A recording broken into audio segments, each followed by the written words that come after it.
We are now watching as Wall Street lines up and are getting ready to go all in on crypto in a big way. They are coming for all of the big utility giants in this space, and XRP is one that is shining among all of them. We have a lot to address in this video, so sit back, relax. Welcome to the channel, everyone. My name is Nick. For those that are new to the channel, hopefully by the end of this video, you do become a subscriber. So first and foremost, let's actually start off with what we just saw back on the 21st, which was Coinbase derivatives list XRP futures. Now, a lot of people are blowing this out of proportion, talking about how, this was going to surge XRP to a new all-time high, this, that, whatever. Of course, the typical, hype around these big, news headlines. But the big thing that I'm really kind of focused on this is how we are starting to see a completely new market around this space being created through players like Coinbase, Robinhood, and even CME. And this is all around derivatives for crypto. I mean, it's kind of crazy to see these types of markets becoming a reality at a time where, like, if we go back 12, 24 months ago, this would never have been a thing. I love to see these types of moves. I think that these are great for crypto. And I also think having names like Robinhood and even CME tied to these things, it's very exciting. It's very exciting to see because it signals a much more legitimate stance on crypto. And we also know that there's already a Hedera and Solana derivatives. It's a listing for derivatives around those two on Coinbase derivatives already. But now XRP is just another great additive to that list, which of course we do love to see. Now, on top of that, ETFs. Guys, what's crazy about ETFs is we now have 72 crypto-themed ETFs waiting on SEC approval. This is wild. 72 ETFs. I remember back in 2020 and 2021, the big thing was just about, Bitcoin ETFs. Like that's what was being talked about during that time. I'm pretty sure in 2021, we got the first ETF approval for Bitcoin, which was a futures ETF. And then since then, we really didn't hear too much about ETFs up until, of course, like 2023, 2024. But if we actually look at this list that Marty Party did post, and we actually open this up in a new tab and zoom in, we could see the dominant force here is XRP and Solana. Outside of that, yeah, we have a few other ones like Doge, Cardano, even HBAR, DOT, Avalanche, Axel, Aptos, a few other ones, like I said. But for the most part, like the main ones is XRP and Solana. But I do like to see like HBAR getting a little bit of love here because, we are starting to see a big focus put on utility-based assets. And I think that that's going to grow going forward, especially with what's happening in the US with legislation and regulatory discussions. I'm mainly looking at these ETFs as a signal that Wall Street is here. And I think Wall Street has been here for quite some time. And also announcements like this one, where we see Justin, $138 billion Charles Schwab CEO, confirms it will launch Bitcoin and crypto spot trading. They have 37 million customers, massive. And listen, it doesn't get any more TradFi than Charles Schwab. Like when we're thinking about some of these players, guys, they're massive giants in the TradFi space. They're names that you would not imagine being even, spotted around crypto, let alone offering crypto services. This is wild to me. And what's crazy about this is we just saw back in January, Morgan Stanley, their asset manager actually just said that, E-Trade is reportedly exploring offering crypto trading. All of these big players like, Morgan Stanley or the big banks like JP Morgan, Citi, Bank of America, like they're all on board now. And now we have Charles Schwab. Citadel also was jumping into crypto. Like it is becoming very clear that Wall Street wants a big piece of the pie as well. And when we're looking at Charles Schwab, like I said, it doesn't get more TradFi than this.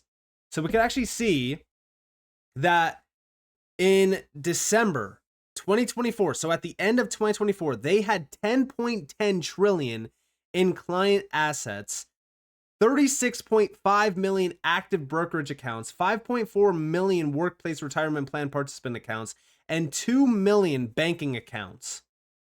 This is a massive name in the TradFi space, like I said.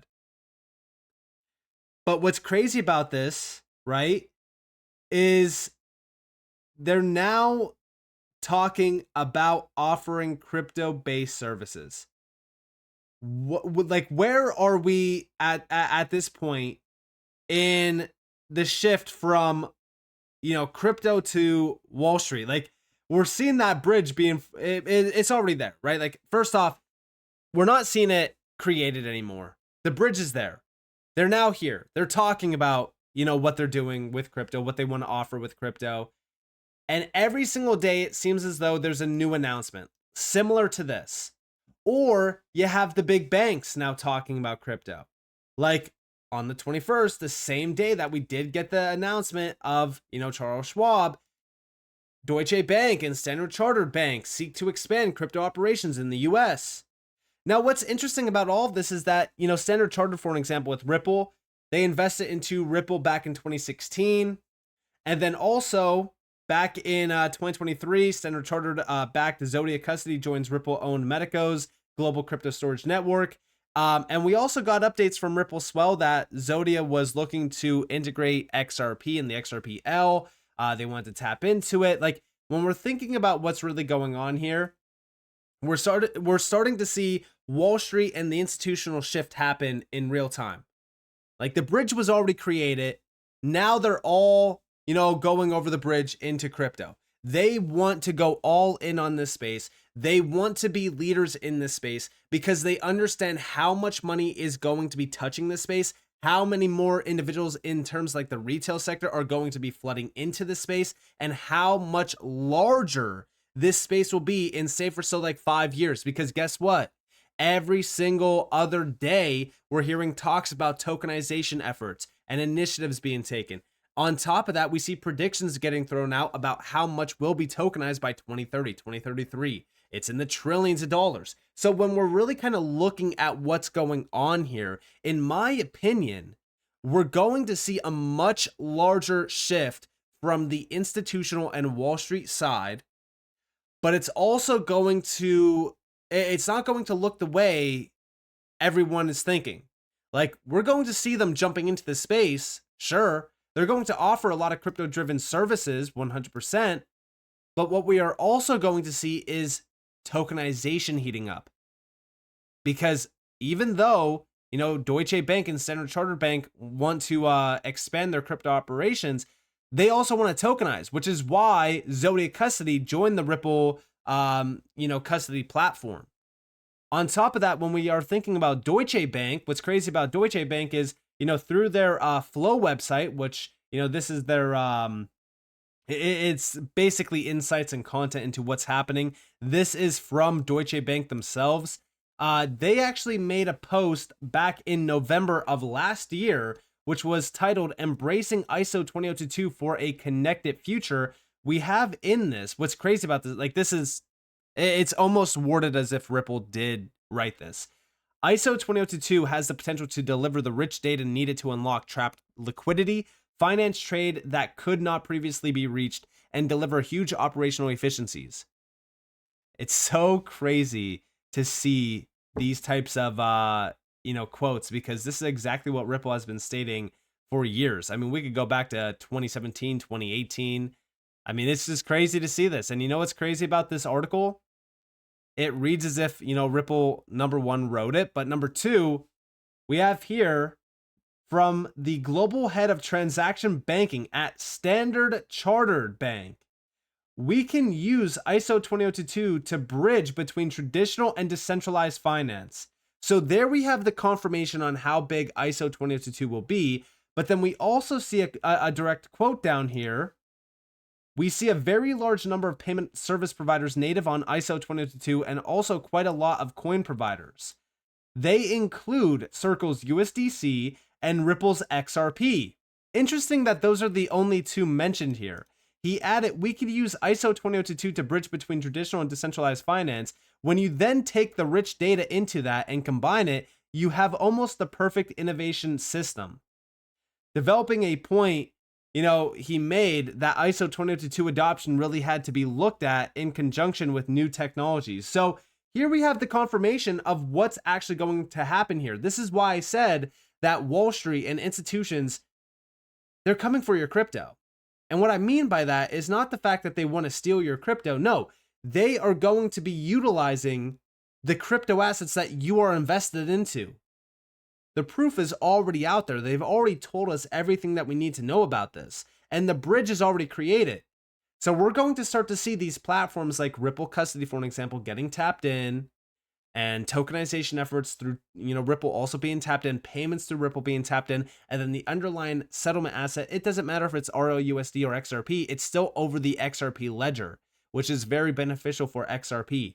We are seeing the bridge between TradFi and decentralized finance, in real time, not just be built, but also the big players starting to move over that bridge, like Deutsche Bank and Standard Chartered. And now you have the big, players like Charles Schwab talking about it. Also, like I said, big banks like Bank of America already told us back in January what they want to do. Bank of America was talking about launching USD peg crypto stablecoins if lawmakers pass legislation. It's pretty clear that there's going to be a stablecoin which is going to be fully dollar backed. It's no different than a bank account. Back in January, the same CEO talked about how they want to offer crypto-based payments if regulators would allow it. Bank of America is also a big player that was tied back to Ripple. Like, when we think about what's actually happening here, we're starting to see the shift happen in real time. And over the last roughly 3-6 months, this has only accelerated in a much larger way. Also, all of these big crypto companies like Coinbase, Circle, BitGo, and even Paxos are now all looking to apply for bank licenses or charters.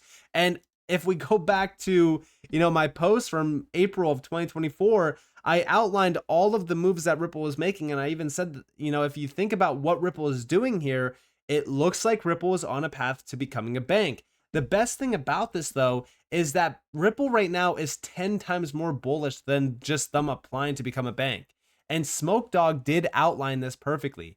We have here Ripple already has over 50 money transmitter licenses across the US. These licenses allow Ripple to legally offer cross-border payment services using XRP and its RLUSD stablecoin, facilitate expanded access to US financial institutions. This puts Ripple ahead of the curve with a regulatory green light many others are still chasing. While Coinbase, Circle, BitGo, and Paxos apply for banking charters, Ripple is already positioned to scale stablecoin usage and institutional payments in the US.